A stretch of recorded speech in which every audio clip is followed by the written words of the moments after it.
Shalom, shalom la famille, shalom à tous les amis l'évangéliste Blaise Nzinga, honorable Blaise Nzinga, Fondation Blaise Nzinga et Shiloh Gospel Music, tous les amis de l'émission Tolo Belande de l'honorable Blaise Nzinga, tous les amis de Blaise Nzinga Molongi. Vraiment, naye kopé sarara merci. Lelo na lelo muswa kolobate, naye kopé sarara merci na bandeko nyonso. Oyo bayaki ko soutenir ngai na 15e anniversaire ya groupe na biso Shiloh Gospel Music. Oyo nyonso bayaki ko support biso. Vraiment nayeka kopesa bino merci na kotanga bakombo na bino vraiment. Oyo akomona kombo na ete soka la vidéo oyo soki akomeli nga na commentaire na kosala ta vidéo mpona kaka kombo na ye. Vraiment fona za la reconnaissant na bandeko nyonso oyo boyaki ko soutenir ngai. Bofutaki ba transport na bino malgré concert ezalaki ofele. Bofutaki ba transport na bino boye ti ko soutenir biso na Medland esika wapi concert ya 15e anniversaire na biso ezalaki ya Shiloh Gospel Music. Nayebiki bozalaki wana na bandeli tina suka tozalaki na bino to adorer ensemble to bini na bino ensemble. Vraiment naza na esengo makasi na kokai kotika te journée oyo eleka na bite butu lelo ekoleka te. Il faut na pesa bandeko nyonso tu oyo ba soutenir ngai na événement oyo. Epa na nga na lobaka bato bayaka ba événement na nga na lobaka tozala mibale tozala 3 tozala 4 tozala 5 tokokumisa nzambe pe nzambe akozwa lokumu. Donc ndenge tokumisaki nzambe dimanche le 15 mars vraiment nzambe azwaki lokumu parce que ezalaki eloko na yebisaki bato mingi na baki ba oyo bakozanga bakoregrete et puis mingi bakomobenga ngai faye tozala tala empêchement vraiment mais mpona kozala reconnaissant envers tout le monde qui m'avait soutenu depuis le début jusqu'à aujourd'hui. Donc vraiment naye ko remercier bino yango na bifo na tanga bakombo na bino oyo bwana ko soutenir nga banana ebandela concert la préparation ti lelo concert ici mais bozo benga bozo encourager bozo soutenir ngai vraiment faut na pesa bino merci bouta misika bana Cape Town nyonso partout bouta ba retreat bouta ki ba music make bouta ki ba Pérou ba South River Belleville Cape Town Brooklyn bozala ki belé vraiment nazali na esengo ba misu ba oti ba misika mais ba quartier na ebité mais na mona ki ba tebele na kata salle vraiment nzambe na lola apambola bino ba oyo bakombo ezanga na mutu nazotanga ba oyo bakombo ezate soko moni ekombo ezate komelanga na osala video mo spécial mpona yo mpona ko remercier yo ya na bosani te na ko pesa merci na ngai na mama na biso mama Blondel oyo autaki na Brooklyn ayaki na biso elongo ye azalaki pe na clip ya nzembo la repentance na ko pesa merci na ngai na sœur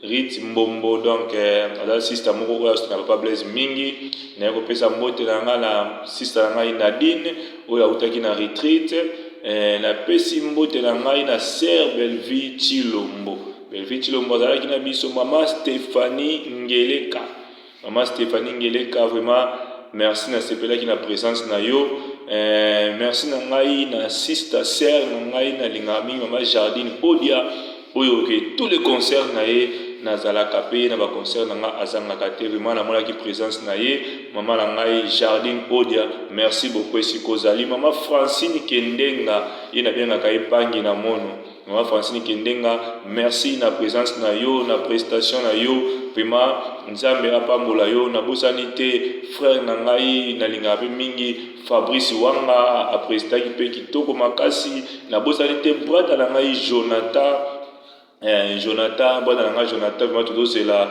single na yo to ya bango na esengo nyonso vraiment na sepelaki na présence na yo na kobina na yo ndenge binaki vraiment nzambe na lola apambola yo tobosani te na frère na biso Christian Vumi nzambe apambola yo ndeko na ngai merci na présence na yo merci na ngai na frère na ngai Christian Kalala oyo azalaki na biso ensemble guest na biso pe tokumisaki nzambe na ye ensemble Chris Kalala na bosani te ndeko na ngai Nixon merci na présence na yo merci na mama Nadège ya Jab Ministry oyo ezala Pérou. Merci maman Nadège na libota mobimba na sepelaki la présence na bino. Merci na maman Didi Yayo ya papa ya pasteur Derek Yayo. Merci na maman Blandine ya papa Tosha. Merci na papa Tosha Yayo. Papa Tosha Yayo, ministre dédié. Merci vraiment la présence na yo. Merci na papa langai évangéliste Georges Kazadi. Merci peut-être ici kozali na support na yo pour na groupe Shiloh Gospel Music. Merci na ngai na pasteur Bishop Kizola. Vraiment papa Kizola. Merci na sepela ki la présence na yo kozalaki na biso vraiment tina suka. Merci na ngai na mama Gisèle Kizola. Donc couple pasteur Kizola, merci na présence na bino na équipe mobimba ya CFC Cape Town o bozalaki wana pona ko soutenir ndeko na bino Blaise Nzinga. Merci na mama Vini Grace oyo ya moyembi ya solo tobengaka ye mama Mundele vraiment nzamba pambola yo. Merci na sœur na ngai Laura Faila wana babenge mwasi ya moyembi papa na ngai Don Pierrot. Merci na brada Dona Mutombo mobeti mbunda ya solo na kopesa. Merci na ngai na Père Abraham oza na concert dimanche le 29 mars tozala wana na City Hall ya Pérou pona kokumisa nzambe. Merci na brada na ngai Glody Dinga oyo azalaki na mbonda. Merci na artiste Ponclenze Musée tobengaka ye azalaki pe wana. Merci na brada Eric Bonong la présence na ye na mama vraiment merci beaucoup malgré tozaki ta okuta na mama te na suka. Merci na ngai na maestro Dadi Clavier babi so do beta sente siko zali dans yoga concert de legaki obina poto bina ki na ndinga osakana te. Merci na ngala Mondea ila benga kai Mondea Chakas Chamala oyo penza mutu asimbi fina sima structure ya groupe Shiloh Gospel Music. Merci Mondea Chakas Chamala kubosa na te na mama Audrey Chamala donc couple Chamala. Merci na bino. Merci na sister na Lionel. Merci na mama na ngai Solange oyo moyembi na kolo soka zo yemba oyo kineti ba ange bazo poussa voir na ye. Merci na mama na ngai Iget Tekasala yena benga kai pangi na mono donc Iget Tekasala. Merci na yo na sister na ngai Ketia oyo mwana oyo na lingaka mingi ozo filmer papa Blaise ba image bo mona na téléphone mutazo filmera yango za mama sister na mwana na ngai Ketia donc jeune fille na biso ye mutazo filmer biso ba image wana ya. Merci na biso na mama Stella Landu malgré azalaki te mais azana kati ya groupe Shiloh présence na ye ezalaki kati na biso parce que a soutenir groupe na Shiloh Gospel Music. Merci mama Stella Landu to sepelaki vraiment mingi na journée à lobby. Merci na sister na biso Niki moyembi ya groupe Shiloh et puis nzambe apambola ye congratulations na hotel pe robota donc na kati ya groupe Shiloh ça va mama ebele. Merci maman la biso Niki na bosanité apôtre John Kandolo papa moko mutema malamu. Merci esika ozali et puis na bosanité kopesa maman la biso Mado ya Powerful Word Ministry esika zali ba. Merci na sepela ki na présence na bino. Merci na ngai na président Frank Chamala pasteur président Frank Chamala na bosanité kopesa yo. Merci na brother na ngai Serge Tibasu Kasanda oyo to bandana musique moi depuis ba année ebele passé. Merci na maman na ngai Miss Val merci na monaki yo mais dozaki te kosola te nzamba pambola yo na sepela ki la présence na yo. Merci na sister na ngai Eklawangi maman Eklawangi oyo azali invité spécial na ngai utaki Dirba. Vraiment merci de passer ba bon moment ensemble.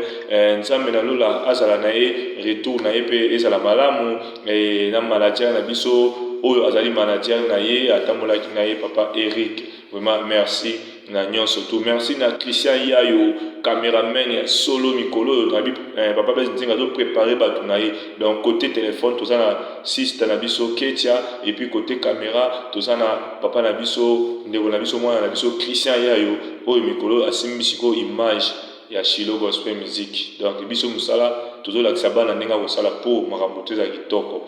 Merci na Christian Yayo. Merci na frère Glody na biso ya Jab Ministry oyo azalaki na protocole nzambe apambola yo azongisela yo ya mingi. Merci na pasteur Joseph Kadima merci na présence na yo na salle nazalaki vraiment na esengo makasi. Merci na couple patient Onokoko, papa na biso oyo azalaki na MC, ye azali superviseur ya groupe Shilo Gospel Music et puis ya groupe Shilo Cinéma. Donc chaque fois ozomona ya telemi liboso azosala MC, yebaki ye nazo superviser concert, ye nazo superviser événement ya théâtre tout. Papa na biso patient Onokoko aza pena superviseur ya Shilo Gospel Music pe ya cinéma, ye na supervisera makambo tout. Azawana soko zwinga te o contacter akopesa yo ba information nyonso ya groupe Shilo ya musique pe ya théâtre parce que ayebi nyonso tout. Merci papa na biso couple patient Onokoko, nzambe apambola bino. Toye kopesa merci na biso na pasteur Derrick Yayo oyo azali conseiller ya groupe Shilo Gospel pe groupe Shilo Cinéma et ya papa Blaise Nzinga. Merci na papa na biso Derrick Yayo powerful. Merci na papa Jacques mon couturier. Donc c'est bon, moi je ta veste bien, non là ta gilet bien, boye ba ke ba pantalon bien, boye ba ke muto atongela ngai eza papa Jacques. So lingo mona ye contacter ngai akosala yo veste kitoko kolekana oko to somi na shop. Akosala yo pantalon ya kitoko ya taille ndenge yo kolingela, gilet ya kitoko, chemise ya kitoko, so ka tongeli robe donc olima to ka ndenge e uti so na mboka ni me yende muto asala ngwana Cape Town. Contacter nga na opesa yo numéro na ye pona kosukisa. D'ailleurs, on peut se merci na maman na biso Mira et Chilombo ya papa Jacques vraiment ici Kazali nzamba pambola ye malgré quand était pesa ma kilobi to zalaki te mais asa toujours ko support ko soutenir papa Blaise Nzinga nzambe na lola apambola bino next concert ko zanga te na yika ko remercier bato nyonso ba soutenaki ngai na concert na nga oyo uti ko leka dimanche le 15 mars image ya mwana sima bozolanda bo continuer kolanda yango tina suka nzambe na lola akopambola bino pe akontinue kopambola bino tokopesa bino programme mikolo ezali koya oyo nini église ezo préparer pour papa Blaise Nzinga a célébrer ensemble na bino wana eza koya na mukolo oyo bango bakopesa permission de bimisa fiche wana pona koyeba deuxième date na biso ya année oyo pona compte église ezo préparer pour papa Blaise Nzinga mais pona biso groupe Shilo tosuki wana mais ce église to ndeko moko alinga produit biso aye tozali wana pona biso pona kosukisa ndenge na loba boye na fin du mois oyo ya mois de mars tozo parler bino gag moko ya kitoko avant tout misa pièce na biso Jésus la solution pour Jésus la solution et on a 4 ou 5 épisodes mais avant tout misa Jésus la solution to uba ke la bino gag moko ya kitoko ya 10 à 15 minutes boko sepela nango et kobima na mois d'avril mais avec bima soko lingo kota na groupe Shilo théâtral groupe Shilo Gospel Music contacter biso numéro na biso ngwana ezawana pour okota déjà na pièce autre to jouer gago to jouer au sepela nango film à Jésus la solution au sepela nango et puis de reparer film moko wana to wana titre nango te bo sepela nango le na décembre après Jésus la solution to reparer film moko au sepela nango et que ça kitoko pona bino bana nzambe kola pambola bino numéro na biso ya ngwana contacter biso tokutani next time na bosa na ki mutu moko ona kaya kozangisa ete